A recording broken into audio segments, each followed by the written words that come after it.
So it's so great to see so many business and community leaders here in attendance today. We are so delighted to have Plymouth as part of our footprint at the Twin West Chamber of Commerce. And our members represent a variety of businesses, everything from great big national businesses to home-based business, one-owner home-based businesses. We were so thrilled to participate in the groundbreaking ceremony for 494. I know it's been a project that Plymouth has worked on for such a long time, right alongside Twin West Chamber of Commerce. So it is so rewarding to see those things come to fruition after all those years. We are honored to partner with the Rotary Club of Plymouth. Thank you, Russ, for being here today, to host the monthly Plymouth Business City Council meeting. It's chaired by Jeff Washy of Western Bank and Councilmember Jeff Washy. And it meets the second Monday, let me start that over again. It meets the second Wednesday of each month at the Twin West Chamber offices. And if you'd like to attend, everyone is welcome. It's for members and non-members, so do join us. We get up early. We meet at 7:30 and we're done by 9. But it's always great information, and we get city updates, we get school district updates, and you get updates on businesses and things that are going on in the community. So please join us for that. All are welcome.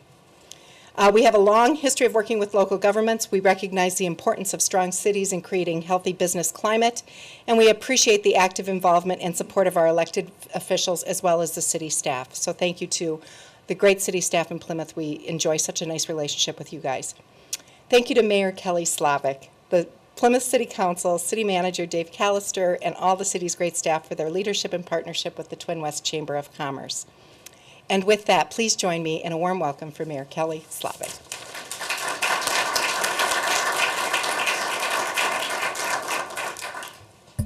Thank you and good morning. Welcome to Plymouth, everybody. We are going to record this, much to my disappointment. So I'm going to ask you to save all your questions to the end, and then I'm going to repeat your question back just so we have all of that on recording. So bear with me on that one. So as we start, I want to share a short video with you that was produced by Northwest Community Television last fall in advance of our annual community celebration, Plymouth on Parade. The parks and a lot of trees and woods and that type of thing. Our home's up against the nature preserve and near Medicine Lake. I think Plymouth is just a nice place for growing families. We love the parks, the Millennium Garden. I mean, they just offer so many things here in Plymouth. It's just been a great place to raise kids, and school districts are phenomenal. I think also the sense of community is really terrific. Just the different gatherings that happen throughout the year, from like the Fire and Ice Festival in the winter and farmers markets, lots of different community celebrations throughout the year. That's great. So thank you we wanted to provide kind of some perspectives, and so we'll have a couple other videos to share with you as well. I just want to again introduce the council members that are here. Councilmember Jim Prom, Councilmember Judy Johnson, and Councilmember Jeff Washy. We do have 2 new council members that were elected this fall who aren't here today, which makes us wonder. I'm kidding. No, they both are very busy with their jobs. But Marge Beard was elected to the Ward 3 City Council seat, and Ned Carroll was elected to the at-large seat. So we've had a fairly consistent council for a number of years, and so we're seeing some new faces, but we think that's a great opportunity for us to kind of look at things in a different way and bring some new people in and new blood in the city and kind of keep us invigorated. So we do have a really great council that works well together. In fact, that was demonstrated last night. I think I got home around midnight last night. We had a council meeting, and we had a vigorous discussion, didn't we, Councilmember Prom? So it was good, though. And we're still talking, so that's good. So in looking back at 2014 and in looking ahead, one of the things that stand out is that Plymouth is a great place to invest. We're seeing both noteworthy public and private investment in Plymouth. We've seen significant investment in new residential developments, strong investments in the commercial industrial sector, and considerable investment by public entities. Let's start with some of the private investments. If you've been watching the headlines, you know that Plymouth has had a lot of good news lately when it comes to jobs. Here are some snippets of business-related news stories featured on Channel 12 since our last State of the City.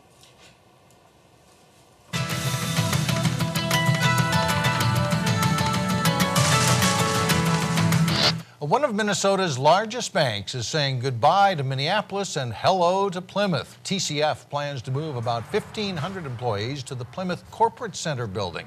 The company says the move will provide a significant upgrade in the quality of workspace for its workers. The next big packaged foods could come from a large kitchen in Plymouth. Cargill recently expanded its Food Innovation Center. It's now a 40,000 square foot research facility, doubling the size of its Plymouth operations. The more than $5 million investment aims to produce a wide variety of food research innovations, especially frying oil. Any manufacturing environment uses our types of products. At Banner Engineering in Plymouth, machines run around the clock to manufacture sensors and other lighting components used in factory equipment. In the last 2 years alone, Banner Engineering has increased its local staff by about 20%, with 430 employees currently working in Plymouth. Plymouth has become a hub for medical technology companies. According to the Minneapolis-St. Paul Business Journal, 24 are now located in the city. One reason why Plymouth is popular with med tech companies is because of easy freeway access. The city did not actively recruit these companies, but once a few moved in, they say it had a domino effect. A major medical company is relocating its headquarters to Plymouth. Smith's Medical will move from Arden Hills to this building at 6,000 Nathan Lane North. The move will affect more than 400 employees. Plymouth officials say the business will be a boost for the local economy, especially the housing sector. A company that currently has its U.S. headquarters in Minnetonka will make its way to Plymouth. One Beacon Insurance Group is relocating to the Waterford Park office tower along Highway 169. The move will happen next summer.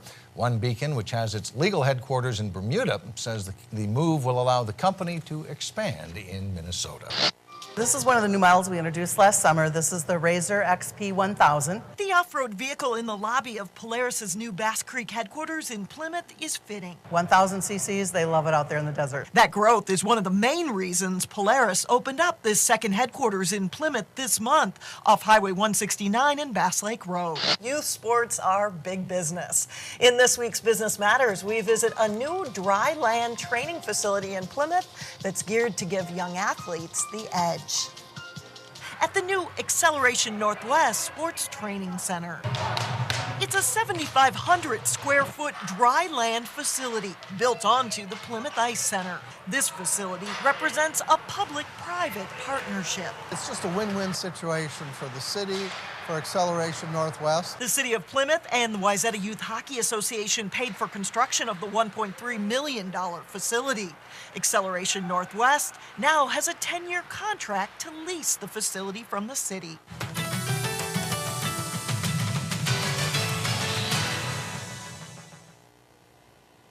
We actually had Brian Williams at the end of that segment talking about 40,000 jobs that are coming to Plymouth, but we're going to verify that before we include that in there. So as you can see, we've had no shortage of good business news. In fact, this year we expect about 2,500 new jobs to be added in Plymouth thanks to these business moves and expansions. This chart is a snapshot of the jobs located in Plymouth. It shows recent years as well as gives some historical perspective. With the addition of jobs from the companies mentioned in this video, we should be back to more than 50,000 jobs this year. That is at or close to our peak number of jobs in 2000. Another bit of information that you may not have heard until watching those video clips is that Plymouth is a top center for medical technology companies according to research done by the Minneapolis-St. Paul Business Journal. 24 med tech companies have a presence in Plymouth. This is more med tech companies than any other city in the state. Because Minnesota is a leader in the med tech industry globally, that means that Plymouth is a worldwide leader as well. And there is a reproduction of the Minneapolis-St. Paul Business Journal list in the back of the room if you'd like to see what those companies are. Another measure of strength in Plymouth is Plymouth's local economy that's shown in this graph. Plymouth has the state's fourth largest economy as measured by the Minnesota Department of Revenue when looking at gross business sales. Only Minneapolis, St. Paul, and Bloomington show more gross business sales. Plymouth has also seen strong residential growth. Let's take a look at another video clip that shows this. Boom continues to grow in Plymouth as city officials approve dozens of new home sites in one night. Plymouth's Planning Commission okayed plans for 123 new homes in 4 separate developments last night. This 28-acre site near the intersection of County Road 47 and Lawndale Lane will be called Ridgecrest at Elm Creek. It'll be divided into 57 single-family lots. City officials say they've been in a building boom for a couple of years now.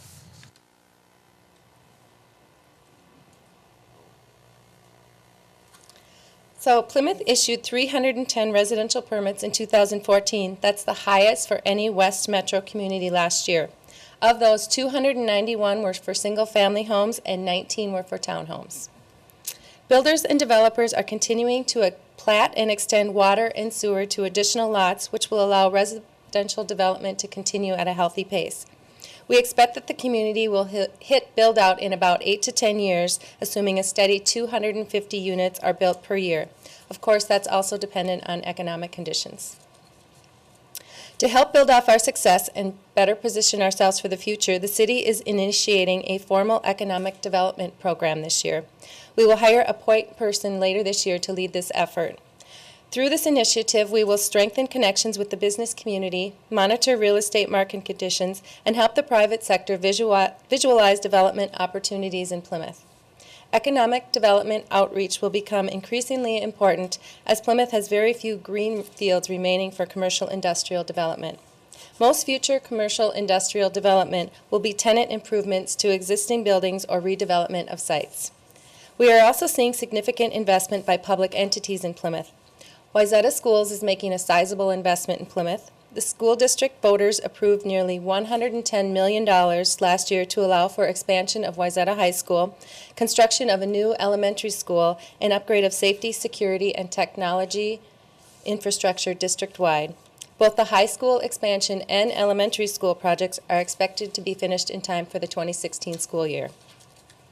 MnDOT is also making a sizable investment in our community. This past year, we celebrated quite a milestone.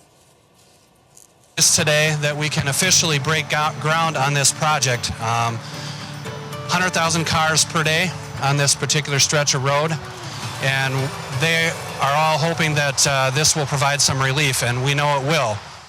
Plymouth City Council members and state lawmakers break ground on a 3-year construction project that will add a 3rd lane to a heavily traveled stretch of Interstate 494. We're so delighted that this day has finally arrived. It's important not just to the residents of Plymouth, the businesses in Plymouth, but anybody that travels through this stretch of 494.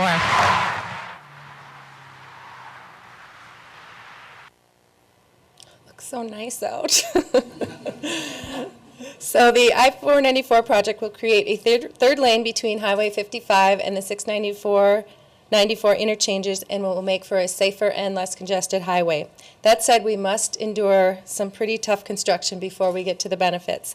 The project will have 3 phases of construction. Phase 1 began last summer with temporary widening.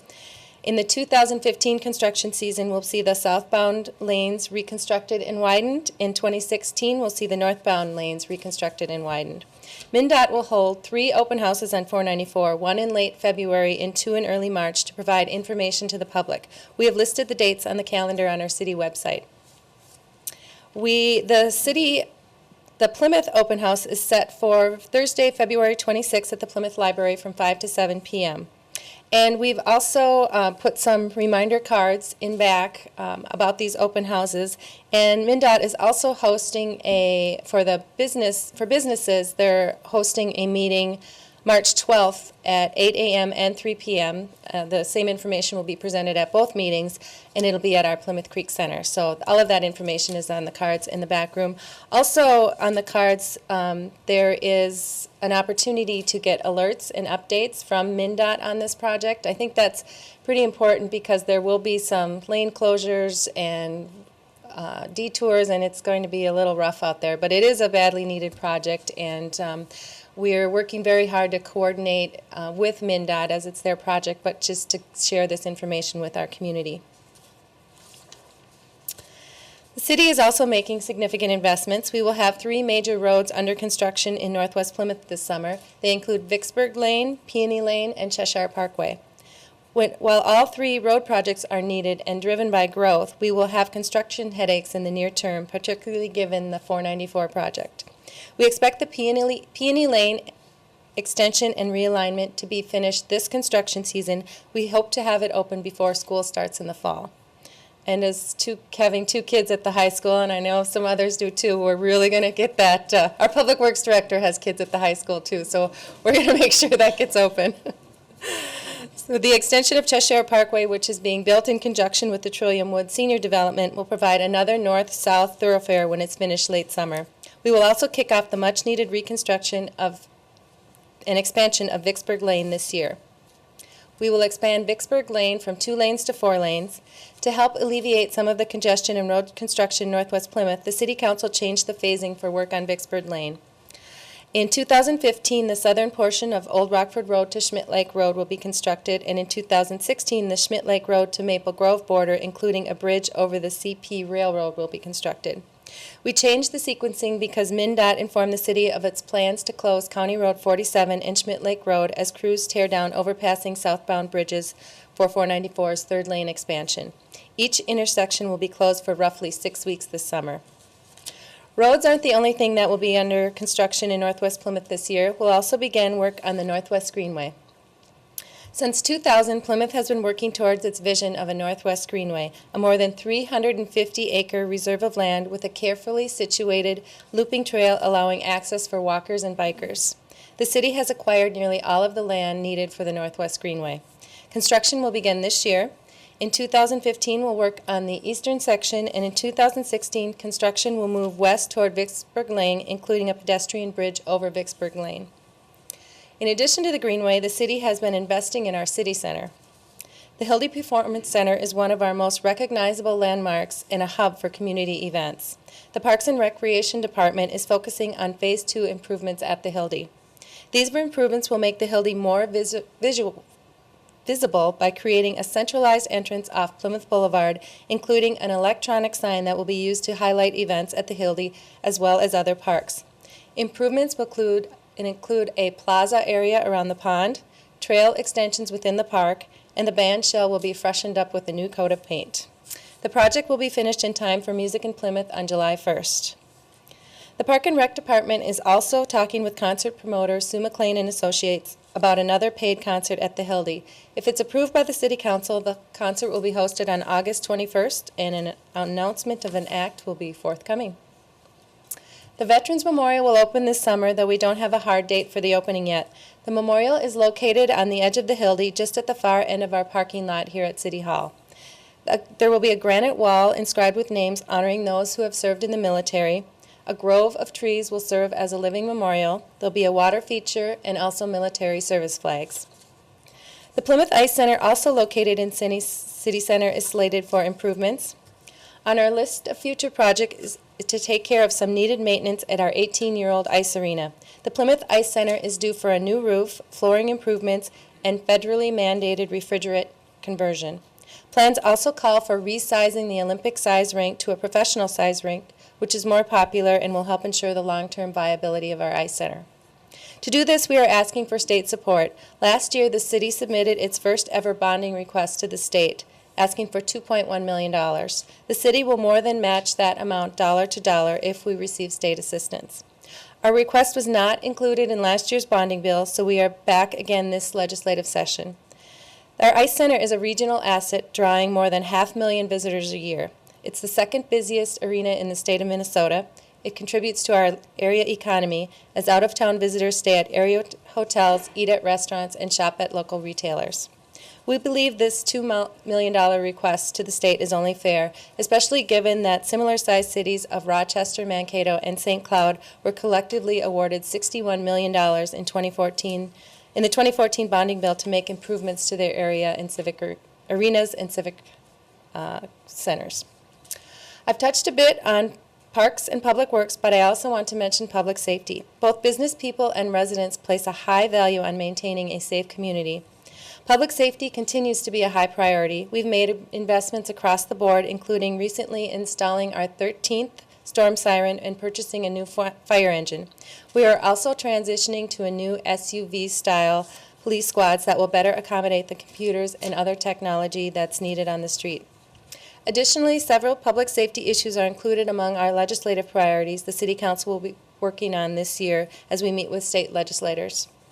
And there is a complete list of our legislative priorities also on the back table if you're interested in learning what those are.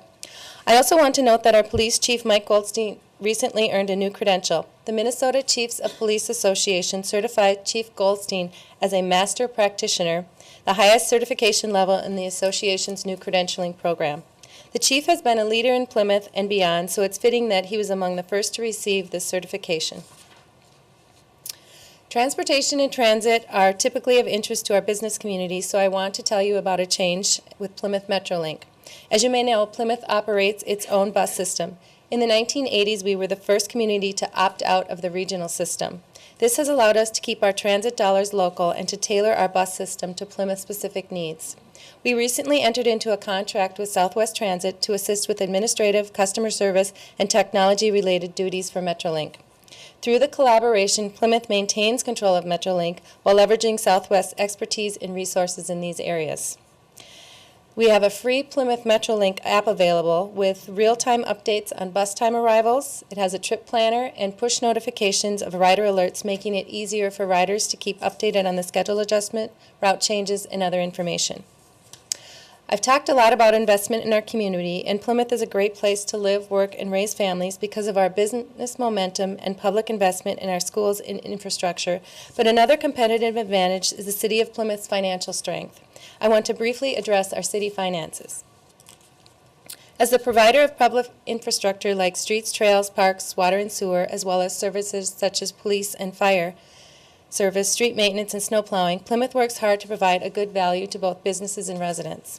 The City of Plymouth receives 9% of each commercial industrial tax dollar. And the city receives 21% of each residential tax dollar. We compare favorably to other cities when one looks at taxes on a $1 million business. The same holds true when looking at taxes on a median value home.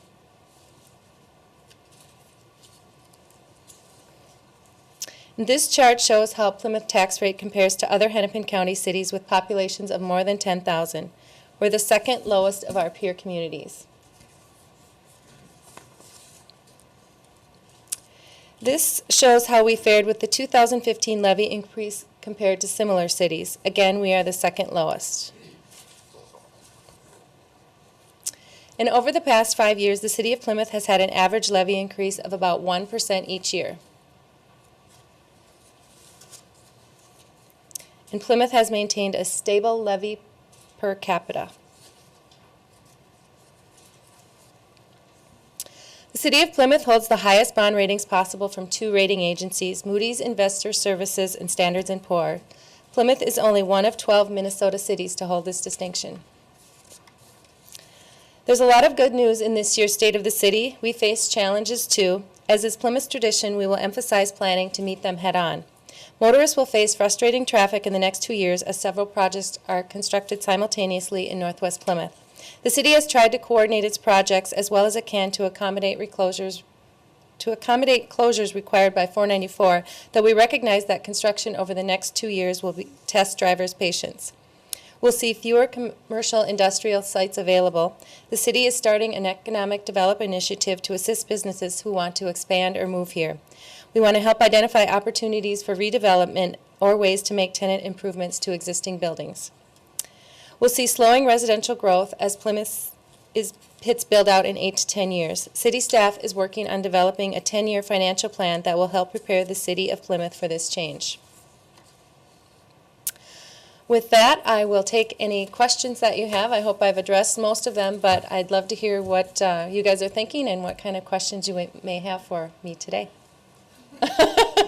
I know that's coming. Do you want me just to throw it out there?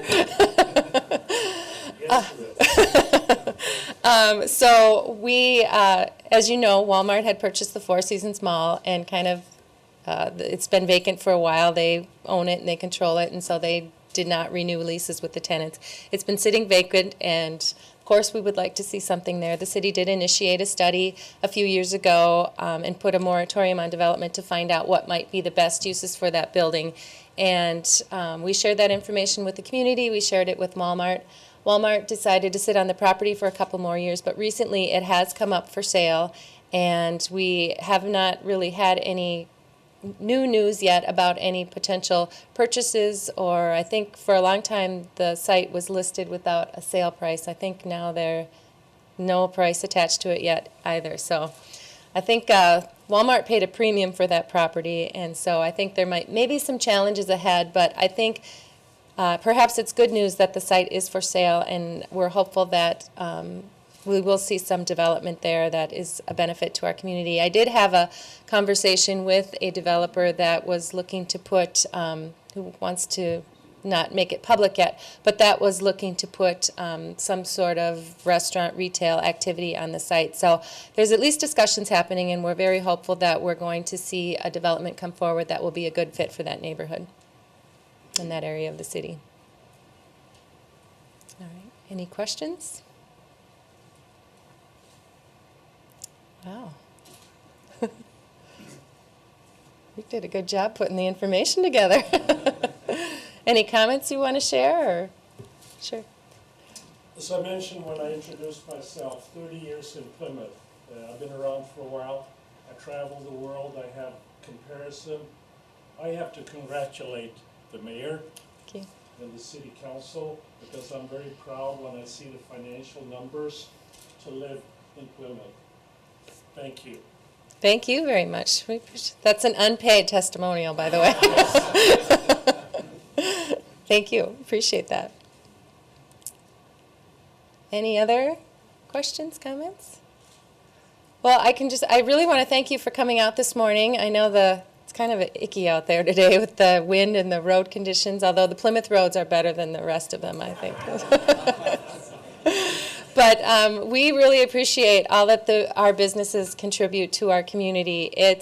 I remember when I first got on the council, I was really focused. Of course, I was young and didn't know what I was doing at the time so much, but I was really focused on our residential community, and this is where our lifeblood is. But being in this job, you really see what the businesses add to our community and how important they are. We wouldn't be such a great community without them. When we were elected or named as the #1 city back in 2008, one of the things that they really relied on when looking at our statistics and our numbers is our vibrant business community and how many jobs that we have and the infrastructure that we have in place to support our businesses. So I've really turned that corner to become really value businesses and kind of be a cheerleader for them. And I know our council does the same thing too. We have a very pro-business council that really works hard to make sure that we're addressing the needs of the business community.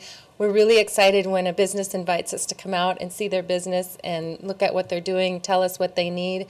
We're making really great efforts to work with businesses, especially I'll talk about this one because last night TCF was here. They are moving their headquarters from downtown Minneapolis. They have 1,600 jobs that they're bringing to Plymouth.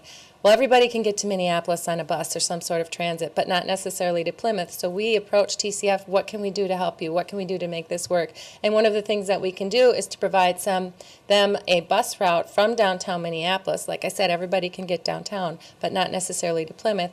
And then we'll make sure that their employees are able to get to this new Plymouth location. So anything that we can do to assist, we're always open. We love to hear what's working, what doesn't work, what you need, what we can help you with. So I think we have a great partnership, and like I said, we love to get out and look at businesses and see what's happening and really work to be a partner with them. So Councilmember Johnson and Councilmember Washi have been big leaders on our city council in really working with businesses. So thank you both for all of that. You do a fabulous job, and it's always amazing to hear what we can do to help a business. And I think one of the things that we can do is continue to have a safe city and strong finances and have our infrastructure in place. And that's something that the council has worked on for years and will continue to do so. I also want to thank Twin West for partnering with us and hosting this event. It's really a great opportunity for the city council to kind of showcase what we've been doing and what we're working on and what our goals are for the next year. So we really appreciate this opportunity to do that. I think I have a question or comment back there. Sure, good question. Is the city doing anything for affordable housing? We have a very strong history of promoting affordable housing and having it in place in our community. Lately, the focus has really been on the residential development in Northwest Plymouth, and we did see an opportunity there at County Road 47 to construct an affordable apartment building there that has been quite successful. Also, in that area off of Vicksburg and 47 too, we have some affordable townhome units there as well. Recently, though, we've seen with the land prices skyrocketing in that area of Northwest Plymouth, we've seen a lot of single-family homes being built, and that's where the demand currently is. People are really wanting to get into Wayzata schools, and land prices are skyrocketing, and it's been very difficult for an entity to come in and really have some affordable units in that area. But we're consistently looking at ways, I think not just with affordable, but also with the whole life cycle housing. We have a lot of senior development that's happening in Plymouth, and that's kind of been a focus in the industry as well as the population ages, making sure that seniors that are living in Plymouth can continue to live in Plymouth and getting outside of their home. So we're really seeing that it's been quite market driven there with really making sure that seniors have a place, and with Trillium Woods being constructed and the Waters that was constructed on 55 and County Road 73, we've really seen kind of the focus there, trying to keep seniors in the community. So we continue to look at opportunities though, and want to make sure that the city is available to work with partners that may come to the city with projects. But we have had some great successes in recent years with several projects in the community. So thank you, good question. Anything else I can touch on? Well, again, thank you very much for coming out this morning. We certainly appreciate it, and I'll be around for a little while, and I think the council will too, if you have a question that you didn't want to announce in front of everybody else, or just want to speak with us a little bit further. So thank you again. It's great to see all of you.